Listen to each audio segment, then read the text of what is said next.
tensoriais autoduais, quer dizer, um campo tensorial de 2, né?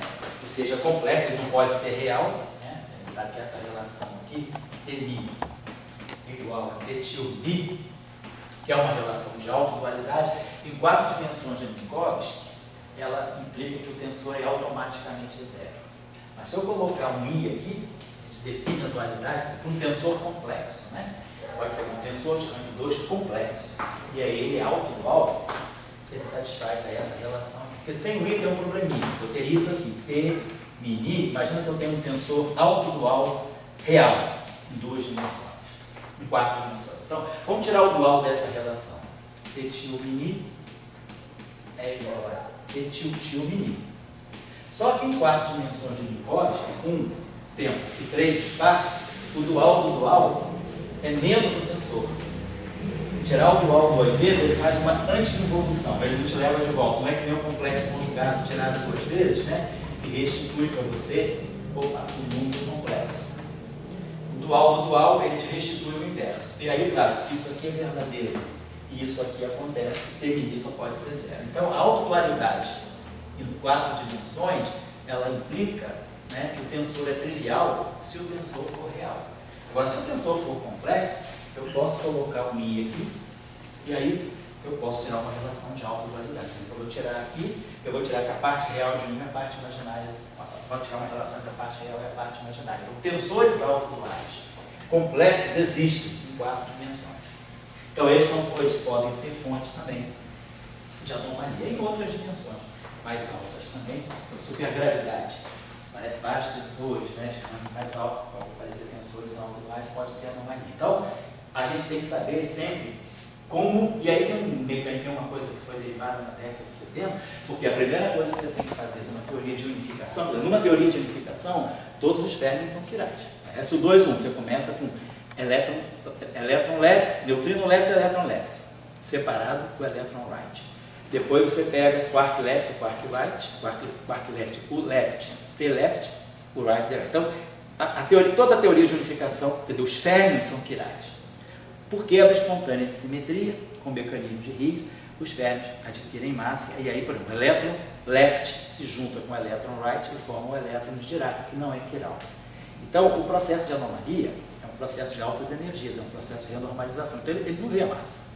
Então, se numa teoria tem fermion quiral, não importa que o fermion quiral ganhou a massa, você vai olhar a anomalia antes da quebra espontânea de simetria, porque para a anomalia, que é um fenômeno de altas energias, a massa não importa, você está no limite ultravioleta, a massa Então você tem que saber qual é o mecanismo que eu tenho para ver se vai ter anomalia. Então a gente tem, já é conhecido, né, vamos dizer assim, a tem uma fórmula para saber eliminar a anomalia. Então a gente numa teoria de rede não abeliana, a gente tem na teoria de grupos, ela dá para a gente aquela chamada, ela identifica para nós, para cada grupo de Lie, as chamadas representações anomaly free representation. Então você tem o coeficiente de anomalia, e você sabe, quando você coloca os fermions, pelos números quânticos dos fermions, você faz um calculinho aritmético mesmo, você sabe se a anomalia se cancela ou não. Isso eu vou ensinar para vocês.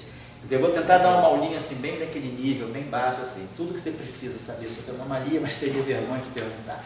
Ela é bem simples, né? Que a anomalia é um discurso complicado. Tem muita briga na literatura, então vai fechar uma acredita, né? Tem gente que acredita, tem gente que não acredita, tem anomalia, não tem anomalia, é o que é feito, né? Mas vou adotar o ponto de vista que tem anomalia para a gente poder ensinar a vocês o que diz o mercado de capitais. Se você disser que não tem anomalia no CERN, você vai ser crucificado. Então, tem anomalia, vou partir desse pressuposto. Como eliminar? Então, sempre que você escrever, você tem um modelo, isso aconteceu muito na década de 70, muita gente, a ânsia de publicar, porque pós-doc precisa publicar, surgia a teoria unificada, assim, aos montes, né? Toda semana tinha, você já deve ter visto isso aí. E aí, o cara caía em desgraça se ele apresentasse, pô, tua teoria não é anômica. Tem um furo aqui, você botou um ferro a mais, não sei o que, calcula, pô. Então tinha assim um desmonte de teorias unificadas por terem anomalia. Então, com isso se fortificou bem esse discurso. Quais são os critérios aí? Quais são os procedimentos que eu tenho que seguir, e são simples, graças a Deus, para a gente saber que não tem anomalia. Então eu posso dar a teoria que eu quiser, então um montão de fé. O máximo que você vai fazer vai ser calcular somas de cargas para ver se no final do dia a tua anomalia se cancela. Tipo Yang Tabu da anomalia. Tipo Yang Tabu da anomalia, é até mais simples. E até inclusive já isso tem até procedimento de software de teoria de grupo, você já pode, você pega SUN, SU5, você vê todas as representações que são livres de anomalia. Então você vai botar seus términos gerais naquelas representações. Então você já sabe aonde colocar, já está tudo bem mapeado. Tá? Nós vamos discutir isso. Mas é assim, por que eu estou chamando a atenção? Voltando ao discurso, que a violação das identidades do órgão, né? No caso abeliano, e das identidades do lado 9 Taylor, no caso não abeliano, quer dizer, quando elas são violadas, isso pode estar indicando a presença de anomalia. Agora, da onde pode vir a anomalia? A anomalia vem dos términos tirados e dos tensores alto-iguais. Se você não QD de Dirac, nem precisa se preocupar, porque a QD de Dirac é ferro com elétron massivo, ele não é quiral, então a teoria não tem anomalia. Aqui não precisamos nos preocupar, porque a teoria está lá. Mas agora, SU2 para SU1, a teoria de Weinberg-Samanguard. E é interessante, porque na década de 70, antes de aparecer a terceira geração, teve duas histórias interessantes. A terceira geração de quarks, que é a geração de quark T e quark D, ela foi prevista por Kobayashi e Mascala em 72, porque eles queriam dizer o seguinte: bom, nós sabemos que tem violação de CT nas interações fracas, isso é claro. Era o experimento de Cronin e Fitch na década de 60. Então, teorias de interação fraca violam CT. Aí você pega a teoria de Samanguard-Schoenberg, vai estudar a violação de CT. Não tem. Porque quando a teoria de Samanguard-Schoenberg foi escrita em 67, só havia duas famílias de quarks. Não tinha nem o quark C ainda, tinha só o quark S. Então você tinha o D, S e se previa o C. Então, você não podia nem discutir, você não tinha violação de CT. Kobayashi e Mascala, eles descobrem que com a quebra espontânea de simetria e tal, para violar CT, você precisava ter a terceira família de quarks. E aí eles introduzem a terceira família de quarks. Aí, quando você introduz a terceira família de quarks, você tem duas famílias de quark e duas famílias de lepton, você cancela a anomalia. Quando você introduz a terceira família de quark, você restitui a anomalia. Então você precisa introduzir uma terceira família de lepton. E aí, deu tudo certinho. Previu-se a terceira família de quarks em 72. O quark B aparece em 78, o quark D apareceu em 95. Depois, previu-se a terceira família de leptons. O lepton tal apareceu em 78 também, no mesmo ano do B, e o neutrino do tal apareceu em 2000. Então, quer dizer, o discurso da cancelamento de anomalia mais violação do CT das interações fracas previu a existência da terceira família de quarks, por isso que o Kobayashi e Mascala até ganharam o prêmio Nobel. O prêmio Nobel deles de 2008, para eles, o professor Nambu, foi justamente pela previsão, não o Nambu. O Nambu só ganhou o prêmio Nobel pelo trabalho em 58 sobre quebra de transformação de simetria. Mas o Kobayashi e Mascala, que eram alunos lá do grupo do Nambu, ganharam o prêmio Nobel, aí deu o prêmio Nobel para os três japoneses em 2008, né? Por causa, primeiro, da quebra espontânea de simetria em física de partículas, que foi o trabalho do Nambu, e depois Kobayashi e Mascala, pela previsão da terceira família de quarks. E aí, depois, se bota a terceira família de quarks, pula fora de novo a anomalia. Aí você fica, bota a terceira família de leptons. Aí botou a terceira família e ela apareceu. Então, acho que é importante esse discurso, né, de que assim, a previsão de partículas que foi feita através de uma argumentação bem mais formal da teoria quântica de campos. Tá? Então, isso é importante. O discurso da anomalia vai ser importante. Eu acho que é importante um doutor em física, um jovem doutor na nossa área, ter um discurso informado pela anomalia. Ele pode ser contra ou a favor, mas ele tem que ter um discurso. Você tem que saber o que é contra, o que é a favor e escolher o teu partido. Até porque, né? Vai que encontra um novo quark. E aí? E aí? A não ser que o modelo padrão sofra algumas modificações mais drásticas. Né? Então é esse o ponto que eu queria colocar. Então, para finalizar, eu vou deixar isso aqui como tarefa, eu queria deixar essa tarefa para vocês, só para finalizar aqui.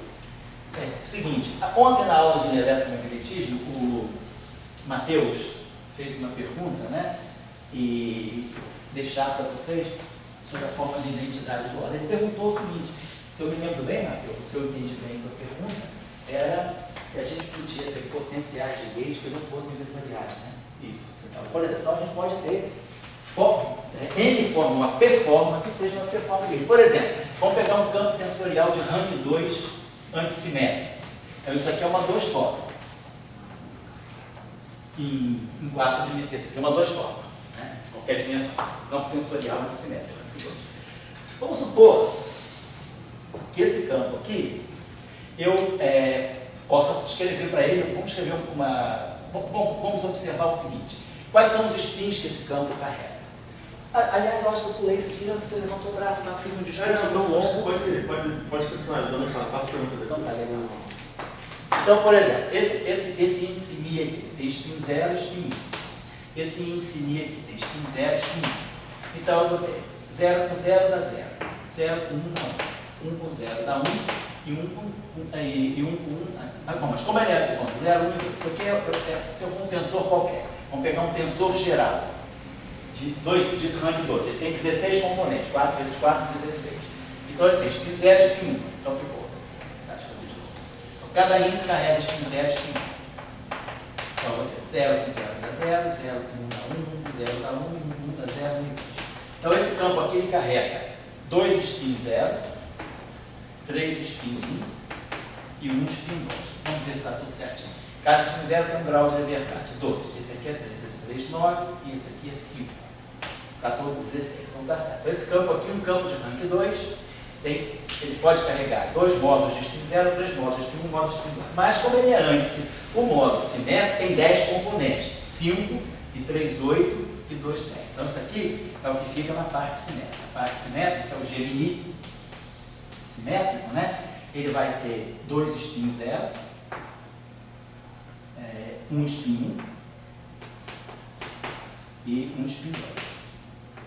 Spin 2 tem 5 componentes, 5, 3, 8 e 2, 10. Então tá, é o que a gente faz na gravitação para poder o gráfico não estar aqui na parte simétrica. Na parte antissimétrica, que é uma matriz 4x4 antissimétrica, ela tem 6 componentes independentes, 3 e 3. Ela carrega 2 spins 1. Então esse campo antissimétrico de rank 2, ele pode carregar 2 spins 1. Agora, eu quero descrever o spin 1. Claro, nós já sabemos descrever o spin 1 pelo campo de gauge, campo de Maxwell, pelo campo vetorial. Tem spin 0 e spin 1, a simetria de gauge elimina o spin 0. Quando a gente diz que eu tenho esse campo aqui carrega 2 módulos. Eu quero discutir esse módulo. Como é que eu desconsidero esse módulo? Aí eu vou propor uma dinâmica para esse campo satisfazendo a essa simetria aqui.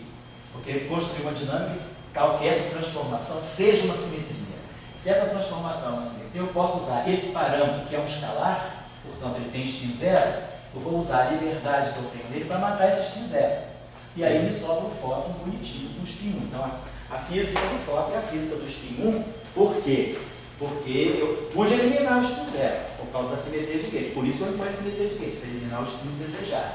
Aqui eu tenho 2 spins 1. Mas eu quero descrever uma única partícula do spin 1, então eu tenho que impor uma simetria de gauge. Mas aonde é que eu vou tirar um parâmetro de spin 1? Um parâmetro que tem spin 1 já não pode mais ser um parâmetro escalar, tem que ser um parâmetro de natureza vetorial. Então eu posso pegar aqui o seguinte, vou pôr essa simetria. B' mini igual a B mini mais D' alfa mi menos D' alfa mi. Ao impor essa simetria, eu vou querer construir uma teoria para baseada que tenha essa transformação como uma simetria. Essa transformação me introduz esse parâmetro.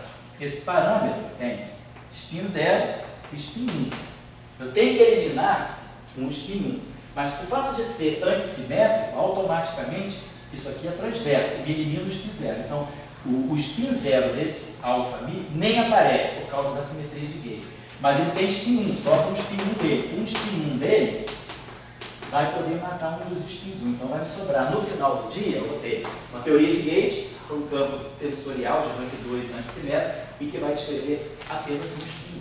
Então, tá aqui. Aí, com essa simetria de gauge, eu posso introduzir esse field strength. Posso definir isso aqui, dmi bmk mais dmi bk mi mais bk dmi. Se eu fizer uma transformação de gauge, exatamente essa, aqui, aqui e aqui, eu mostro Gemini k é igual a Gemini k. Então, esse carinha aqui ele é invariante gauge. Então ele é um bom candidato a field strength.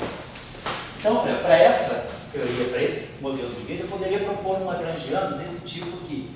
Tem aqui um fator, a gente pode escolher o fator numérico para normalizar bonitinho, depois a gente escolhe aí o fator psi, mas basicamente eu vou escrever isso aqui, G mini kappa, G mini kappa. Então isso aqui está me dando a propagação desse campo. Isso aqui é o análogo do F mini e F mini. Se eu tirar as equações de campo, a equação de campo vai me dar d mi, G mini kappa igual a zero. A equação de campo, olha a equação de Euler-Lagrange, a equação de campo. Depois eu vou botar em ordem, só estou explicando onde a gente quer chegar. Agora, esse campo aqui é um campo tensorial de rango 3, antissimétrico. Ele é uma 3 forma de gauge, ele é uma 3 forma.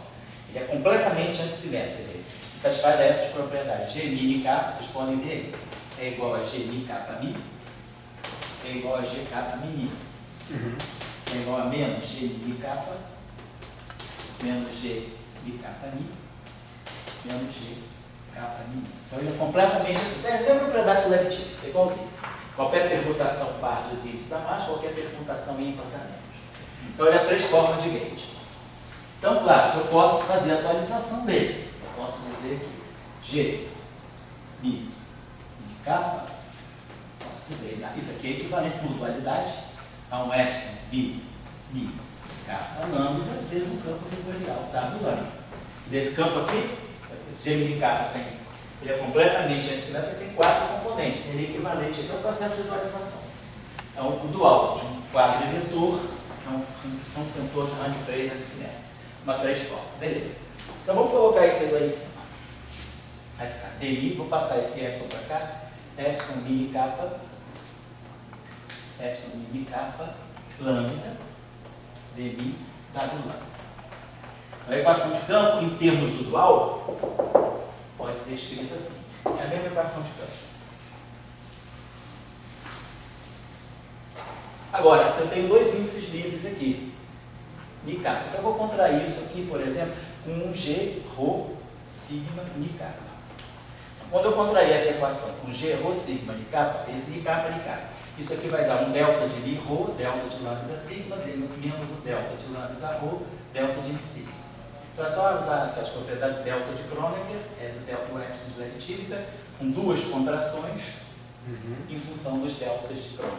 Então isso aqui vai jogando isso aqui vai dar que d ρ do W sigma menos d sigma do W ρ é igual a zero. Ou seja, essa equação de campo, vista pelo dual, ela está me dizendo isso. Ou seja, localmente, eu posso escrever W, pela W lambda, como sendo o gradiente de um escalar. Então, se W lambda, posso escrever, deixa eu apagar isso aqui. Posso apagar. Então, se W lambda, então, é o gradiente de um escalar. Então, eu usei 2 coisas, né? A simetria de gauge, que me levou a isso aqui, mais o dual, mais a equação de campo. Essa equação de campo, no fundo, ela está me mostrando o seguinte: o dual desse campo é o gradiente de um escalar. Então, na verdade, eu posso escrever o seguinte: G mi kappa, ele é epsilon mi kappa lambda de lambda φ. Tá certo. Então, eu consigo escrever esse campo dessa forma aqui. Aí agora eu vou na identidade de Bianchi que ele satisfaz. Pego então esse campo satisfaz a seguinte identidade de Bianchi: G mi kappa lambda mais dmi G kappa lambda, e assim vai. São 6 termos. A gente escreve a identidade de Bianchi. Identidade e substitui isso aqui. O que a gente mostra aqui da Lambertiano de φ é igual a zero. Então, no final de tudo, fixando tudo, eu mostro o seguinte: uma 2 forma de gauge ela é equivalente a um escalar de massa nula. Então ela não escreve nem spin 1. Na verdade, esse campo aqui, B mini, ele está descrevendo um spin 0. Está descrevendo uma partícula escalar, porque as equações de campo acabaram me fixando esse quadro de vetores, acabaram mostrando isso. O field strength dele está completamente descrito por um escalar. Quer dizer, todos os graus de liberdade desse campo são equivalentes a esse escalar. E esse escalar tem massa zero. Vou apagar isso aqui.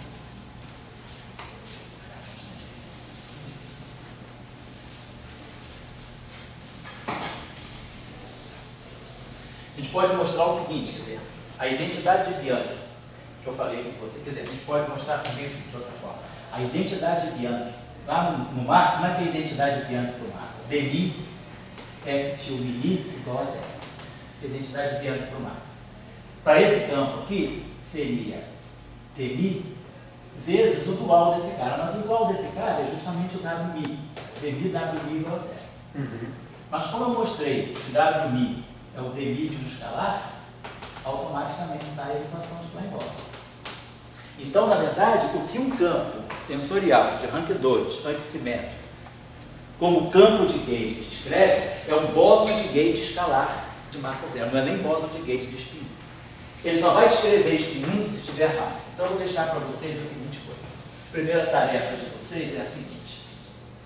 Vamos construir, então, se eu não me engano, o fator aqui é um sexto. A gente bota um sexto do G e K ao quadrado. Vou botar aqui um termo de massa, mais 1/2 de M2 dmi ao quadrado.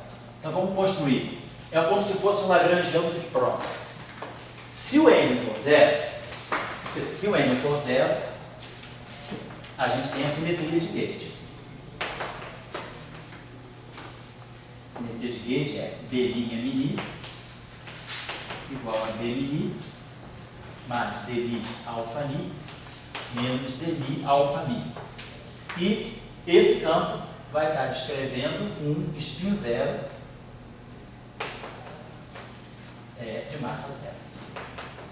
Então, essa é a descrição. Se a massa for diferente de zero, eu quebro a simetria de gauge igual ao campo de prova. A massa quebra a simetria de gauge. Então, se a massa for diferente de zero, a simetria de gauge é quebrada. E aí, ele vai descrever o spin 1 massa.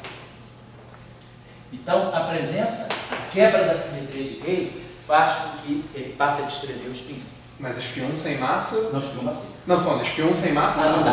Ah, tá. Ou sem massa é escalar. Beleza. Então, vocês têm isso aí. Então, isso é a descrição em 4 dimensões.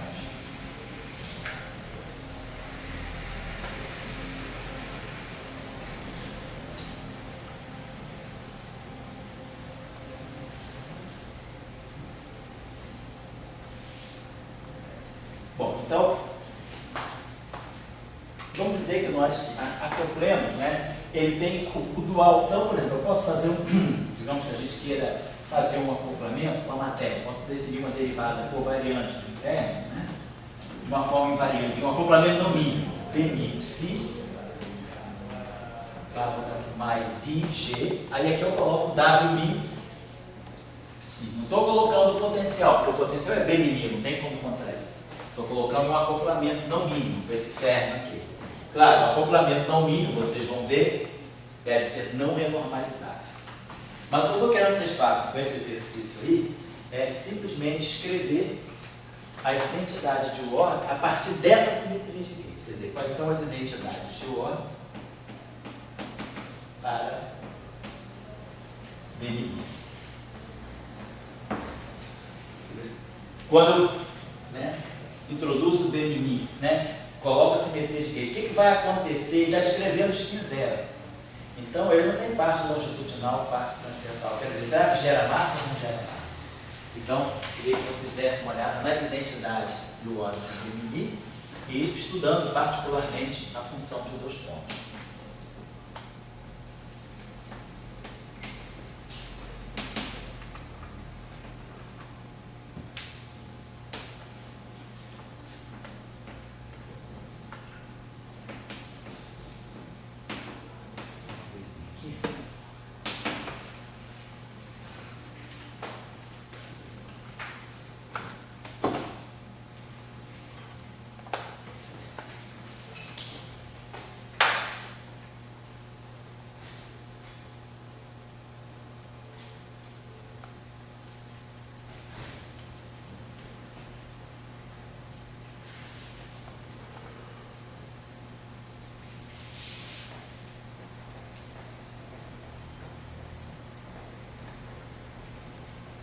Dá uma olhadinha numa coisa aqui agora.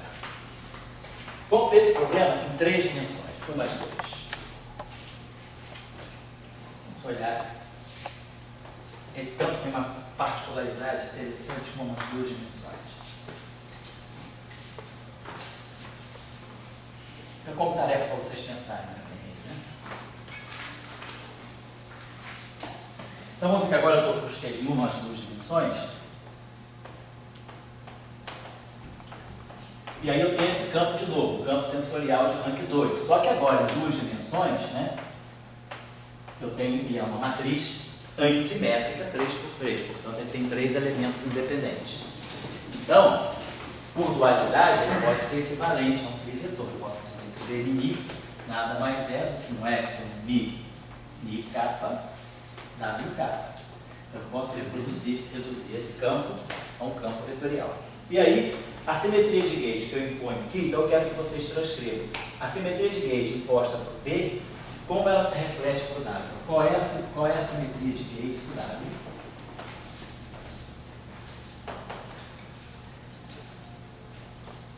Olha, isso aqui eu não estou falando do dual do field strength, não, estou falando do dual do campo mesmo, do potencial de gauge. Então, qual é a simetria de gauge do W, né? Tendo em mente, né? Tendo em vista, né? Sabendo que a simetria de gauge do DMI é D' mini igual a DMI mais DMI alfa mi menos DMI alfa mi. Vamos usar essa simetria de gauge aqui e aí ver qual é a simetria de gauge do W. E aí, vocês vão escrever o lagrangiano do W, né, do G, ao quadrado, e aí passar esse lagrangiano aqui em termos do W. Eu quero que vocês observem que esse W é um campo vetorial. Só que o que eu quero que vocês mostrem é que esse campo vetorial, a simetria, a dinâmica dele, quer dizer, quando vocês escreverem esse lagrangiano aqui para o W, vocês vão ganhar um lagrangiano que é o oposto de Maxwell. Vocês vão ganhar um lagrangiano que é algo desse tipo assim. Dmi, Wmi ao quadrado. O que seria o gauge fixing do Maxwell. Aqui não. Porque, na verdade, a gente já sabe o seguinte, esse campo está descrevendo spin zero.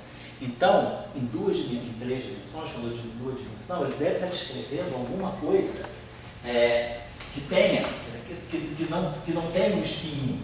Então, esse cara que está aqui, isso aqui está me mostrando qual é a equação. Se eu tirar a equação de campo para isso aqui vai me dar dmi, wmi, igual a zero. Né? Se eu fazer a equação de campo, tá? Vai ser, dá essa equação. Então, isso está me dizendo o seguinte, que esse campo, ele deve ser longitudinal, ele não pode ser transverso, porque justamente ele descreve spin zero. Então, eu queria que vocês olhassem o problema em 2 dimensões, reescrevessem a simetria de gauge desse problema em 2 dimensões, em 3 dimensões, né, para o W, e usassem agora as identidades de ordem para mostrar o que vai acontecer com o W. Justamente por correção quântica, quem não vai receber correção quântica vai ser a parte transversa.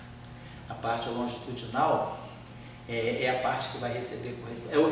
Esse campo faz o papel do oposto do fóton. Ele é como se fosse um antifóton, né? Tudo que o fóton tem, ele não tem. Ele é um campo longitudinal, porque tem spin zero, não pode ser transverso. E aí as identidades do outro vão dizer o que é gauge fixing. E aí como é que eu vou fixar o gauge para esse campo aqui? Eu quero que vocês pensem, quem é o lagrangiano de gauge fixing? Porque não vai poder ser isso. Isso aqui é o lagrangiano dinâmico. Isso aqui está fazendo o papel do Fmi ao quadrado. Então isso aqui nunca vai poder, que é como se fosse um Wmi ao quadrado. O Fmi ao quadrado desse campo, o field strength desse campo ao quadrado, é isso aqui. Então eu queria que vocês pensassem quem é o lagrangiano do gauge fixing, porque é a partir do lagrangiano de gauge fixing que quebra a simetria de gauge que ajuda a gente a tirar essa identidade de ordem, tá? Então, inspirado aí na tua dúvida de ontem, né? Eu acho que esse problema pode ser colocado dessa forma para vocês aqui. Então, no fundo, é estudar um campo tensorial de uma 2 formas de gauge, tanto em 4 dimensões, como 3 dimensões. E aí, ver que em 3 dimensões eu posso recolocar o problema sob a forma desse vetor, que fica mais simples. E aí a simetria de Gauge muda um pouco de forma, mas aí as identidades de ordem vão dizer para nós coisas opostas ao que dizem as identidades de ordem aerodinâmica de Maxwell, tá certo? Então tá, ficou como tarefa para vocês isso aí. Beleza, então na próxima aula, se Deus quiser, aí a gente já vai estar equipado para começar o caso não abeliano. E aí, opa, Tá chegando já 9. fala pro Google, Vou avisar pra ele já Vou comemorar com começar uma salsicha. a bater os tambores. E daí a gente, depois de a gente vai, talvez a gente precise de uns 2 encontros, para a gente dar os tópicos, e aí no segundo semestre a gente retoma, aprofundando um pouco mais essas coisas, estudando um pouco mais o que vocês estão querendo estudar. Vamos trabalhar a ação efetiva com mais detalhes, para ver toda a questão da quebra de simetria a nível perturbativo, né? Então, uma série de coisas que a gente pode fazer interessantes. A gente estudando também as identidades Lyapunov-Taylor, né? Você tinha falado de começar a colocar outros acoplamentos no modelo padrão. Exatamente. A gente pode ver como mudam, né,